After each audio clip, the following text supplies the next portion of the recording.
everyone, I guys doing? Hopefully you're having a wonderful day, and today we are here with a video on the 2021 soccer boom versus the 2025 soccer boom, how it's similar, how it's different, and sort of how I'm seeing it through my eyes.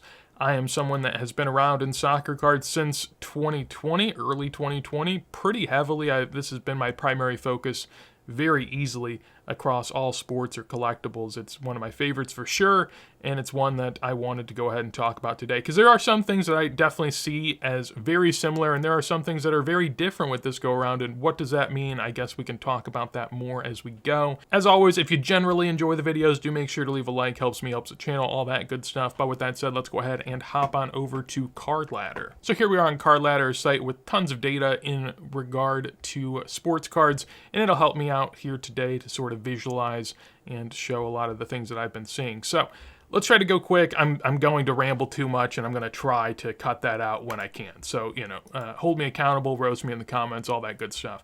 We're going to start by looking at the indexes and just talking about the overarching, or I guess the elephant in the room, which is that soccer's just going nuts at the moment. Over the last 6 months, I have a few custom indexes here. Ronaldo, a Messi one, those are up over 100, 200%. Soccer 50, which is mostly, some of the prominent soccer cards that I feel are important, that's up 118%.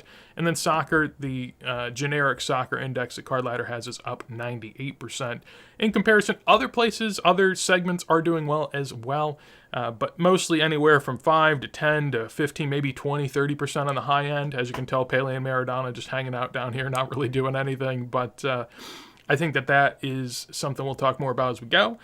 So in regard to how this run-up is similar to last time, what is the same? Well, as you can tell, it's not quite the same because, there was quite a hefty run-up the first go-around, but generally speaking, it is pretty similar in terms of the level of run-up, the parabolic increase that we're seeing.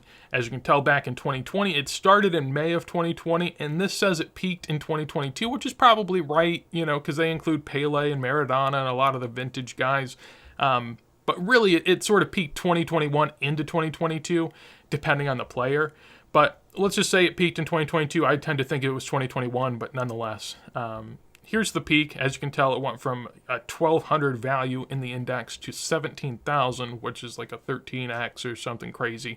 Then it came back down, was relatively stagnant for about a year, and then roared again. And this was close to around 6,000 last year, and now we're looking at about 12.7 currently. So what is similar is certainly the parabolic increase that we're sort of seeing. Now, we haven't reached those same heights. Maybe we will, maybe we won't. But the severity of the increase is very similar, and to me, it is one of the more nervy parts of all of this. Generally, I don't mind cards increasing, but I'd prefer to see it in sort of a slow and steady, or maybe not slow and steady, but just a steady rate, right? I mean, this is, just kind of scary, just generally speaking. But that's a very similar aspect from this boom to last. Another similar aspect is the excitement around modern prospects. This time it's Lamine Yamal. As you can tell, his pricing in his index was around 200 in 2024 into 2025, and currently sits at a little over 1,300. Now, I generally think it's around the same price that it was in June and July. As you can tell, it took a huge step up with one singular sale, so I'm guessing there's a meaningful card in this index that sold that hadn't sold in a while, so it just took this jump. But generally speaking, I don't believe his cards have taken that jump in this time, but they're still near all-time highs for sure.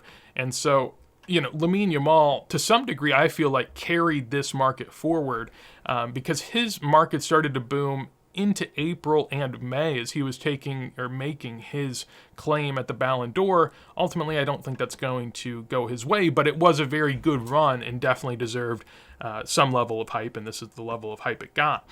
Similarly, back in 2021, there was players, clearly like Mbappe, that, made his claim back then. As you can tell, just a crazy run and then a pretty precipitous fall.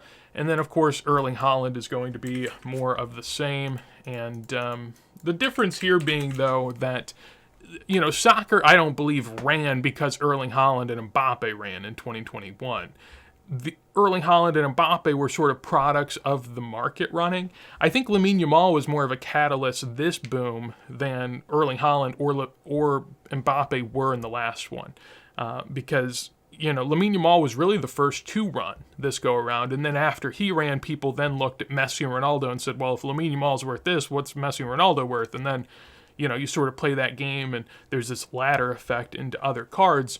And so in terms of how they're similar, there's a lot of focus on a modern prospect, but in terms of how it's different, I think that Lamine Yamal definitely carried a little bit more than Erling Haaland or Mbappe ever did. Another similarity between 2021 and 2025 in terms of boom is the excitement from outside of the space about soccer cards. A lot of people that are in basketball cards or Pokemon or football cards or whatever it may be that sort of dip their toes into soccer and get excited about it, and they start entering. The clear-cut example of this in 2021 was the Messi Prism base card. There was people going around claiming that this was a rookie card because Prism was the thing, and so this was his first Prism. Thus, it must be his rookie card. And, clearly nowadays we don't go by that assumption. But back then, that was all the rage. And as you can tell, his card went from, $6 to $70 to $3,000 and back down to $120. So this pretty clearly shows the excitement from outsiders that really didn't have a care for soccer cards, that just hopped in and sort of followed what everyone was saying, and this was the thing at the time. Nowadays, this go around, I think they're a lot more educated, or at least, a bit more educated, and they understand that this isn't a rookie, but he actually does have rookies, and one of his rookies being a 2004 Monday Chromo, as you can see here, just a huge run-up. Absolutely huge, and we saw nearly the same highs in 2021 as we're seeing now. And, why I think that this might be people outside of soccer rather than people in soccer is because just how quick and how severe we've ran up. If you were in soccer for any amount of time before this recent boom, you would have seen this card at $600, $700, $800 all day, every day. And so if you didn't buy it there, why are you chasing it $1,000 or $2,000 or $3,000? What's the, What's the rush, right? You saw it down here and you presumably didn't buy, and then it goes all the way to 3K. Now you're going to buy. Again, it just seems like outsiders coming into soccer, they see it at 2 or 3K and they're like, that's still cheap. And, maybe they're right, but ultimately, if you were in soccer, if you enjoyed this stuff, you would have bought it before. You wouldn't be buying it now. And so those are a few ways that I feel it's similar, and you get the same sort of vibes from this boom as the last one. But there are definitely some key differences that I feel are important. The first one being the index. If we go on over here, as you can tell, 6-month change. We talked about it at the beginning. Soccer's above and beyond anything else. And this is what is really different this go around, I feel. Pokemon's been roaring the last 6 months, just going crazy, and we're over double that. So, we are above and beyond doing our own thing over here, which wasn't the case in 2021. In 2021 and in 2020, basketball was booming, football was booming, these other sports were booming, and we sort of got carried along, These other sports did great, and thus people took some of that money and put it into soccer, and soccer was like the little brother that sort of gets ushered around with the rest of the market. This time we're kind of on our own, doing our own thing and doing it pretty well, as it would seem at the moment. And I think that that's a key difference. It's sort of the same with Mbappe and Haaland in 2021. In 2021, Mbappe and Haaland went up because really the soccer market went up, so they went up as well.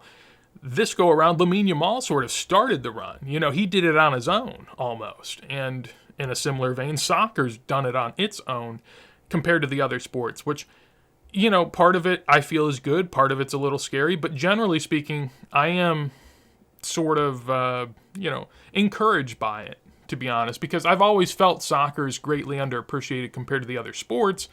So to see it sort of go on its own and do its own thing and be able to gain some ground on these other sports, I feel is an encouraging sign. Now, I wish it would be a little more slow and steady than this, but ultimately this is what we have. So in addition, sort of along the same lines, back in 2014, you didn't have a lot of high-end Messi sales, right? A lot of people were chasing this type of stuff, where you're chasing a base Prism, in a PSA 9 or something, and you're paying nearly $1,000 for it, right? Or you're paying a few $100s at the very least. And so people were sort of working from the bottom up in the last boom. A lot of people were getting in at base cards that really didn't mean anything and eventually would work their way up to something more meaningful.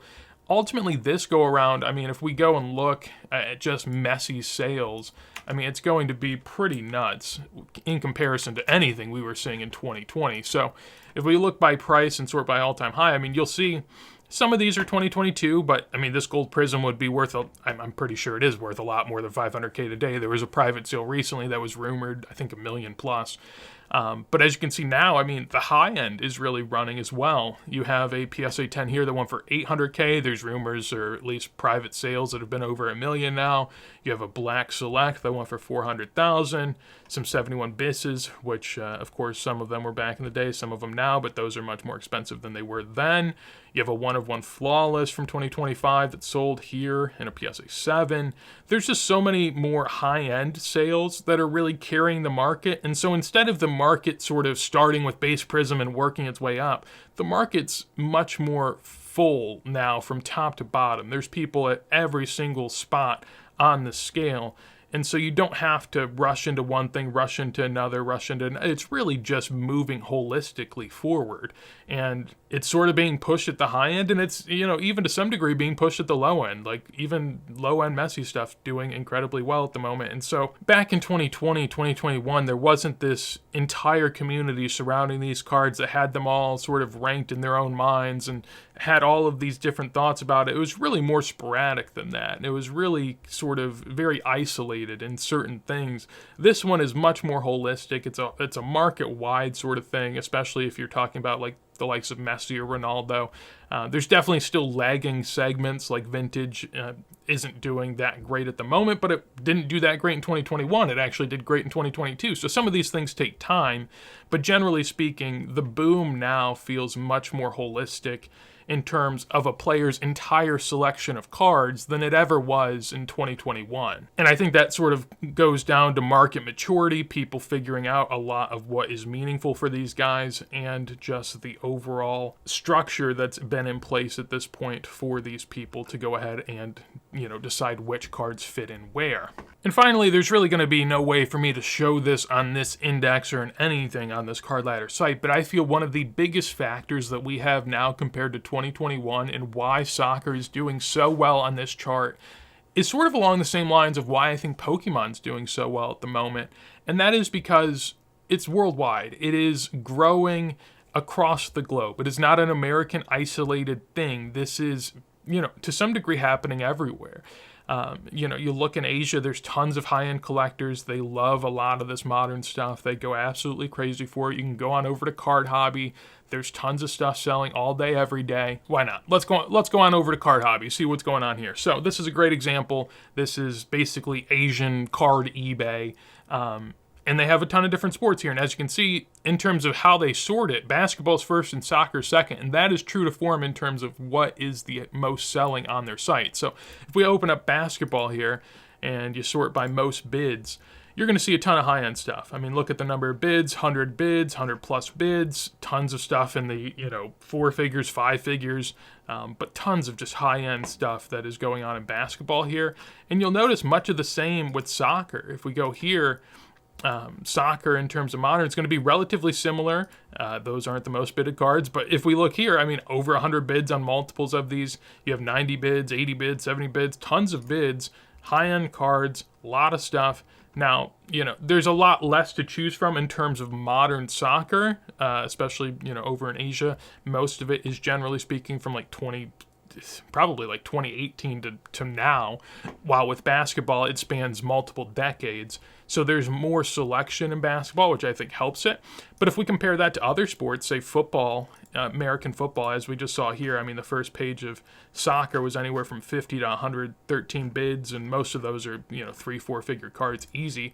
If we go on over to football, as you can tell here, 2.2K results. What was soccer at? Soccer was at 85. So, like, that's the level of drop-off in terms of how much people care about American football on Card Hobby. As we saw here, I mean, you get to the end of the first page on Card Hobby, the highest bid is 13 total. It would probably take you 20 to, it'd probably take you 20 pages to get there in soccer. So soccer clearly, in terms of Asian presence, is much higher than anything other than basketball. The same is going to be true with baseball, hockey, golf. I mean, basically everything here is nowhere near soccer. And so soccer has a much bigger worldwide presence, which is something we've always known, but this wasn't as solidified in 2020 and 2021. This has really come a long way since then, and I think it's a big reason why soccer's been able to grow at the rate it has. In addition to that, there's also been a ton of card shows over in Europe, a ton of progress in terms of getting people in the hobby over in Europe and probably even South America to some extent. And Topps and Fanatics are really making that a focus of what they do. So from that perspective, you have so much more worldwide growth and potential now than you ever did in 2020 and 2021. Back in 2020 and 2021, it was sort of a pipe dream. Like, oh, eventually streamers will get into this, and eventually, FIFA influencers will get into this, and eventually the Asian market will get into this, and eventually the European market will get into this. Now it's happening. You see it across the board, and it's slowly and steadily sort of building, but you can see the momentum going. Back then, it was just a thought. It was just a hope, a wish. And now it really seems to be truly happening. And I think that that's a big reason why this go around, it might be more sustainable. Again, these quick rises are always very iffy, and, I would be somewhat cautious for sure. But I think that generally the growth of soccer going forward is a lot more solidified in my mind than it ever was in 2020 and 2021. Back then, it was sort of a pipe dream. Now I very much can see the sort of layout in how we get there. So, rounding this all together, as always, no investment advice. I don't think I really gave any here. I'm just sort of telling you why I think things are different, why I think they're a little bit similar. But ultimately, I feel really good about where soccer's at the moment. It's easy to say that when things have roared. It is a little nervy seeing this sort of growth this fast. But ultimately, I am encouraged by soccer long term. I do wonder with 2026, though, how many people are here for the World Cup and then they'll leave. I've always warned people that I think a World Cup's important, but I don't think it's important in the way people think, right? A lot of people think, oh, well, World Cup happens, that's going to be the peak of the market. As you can tell, back in 2022, the peak of the market was actually 8 or 9 months before the World Cup. So I don't think a World Cup is a guaranteed high point to sell your cards, because a lot of people think that. And so if a lot of people are thinking that, you have to bake that in.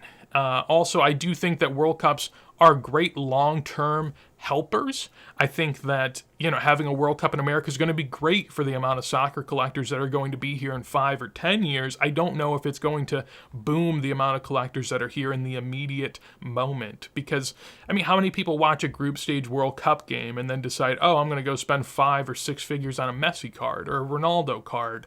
I just don't think it happens like that. I think it's much more organic. I think it happens slower than people want to believe it does. And so I do worry about 2026 and how this plays out going into 2026. But long term, I'm really encouraged by what I'm seeing. I feel a lot more reassured with where we stand at the moment, despite this sort of run. And ultimately, there's some similarities, some differences. Hopefully I explained them, at least from my perspective here today. And of course, I'd love to hear your thoughts down below in a comment. Again, as always, if you enjoyed the video, make sure to leave a like. Let me know what you thought down below. And if you want to see more videos like this as soon as they go live, make sure to subscribe. But with that said, hopefully you have a wonderful day, and peace.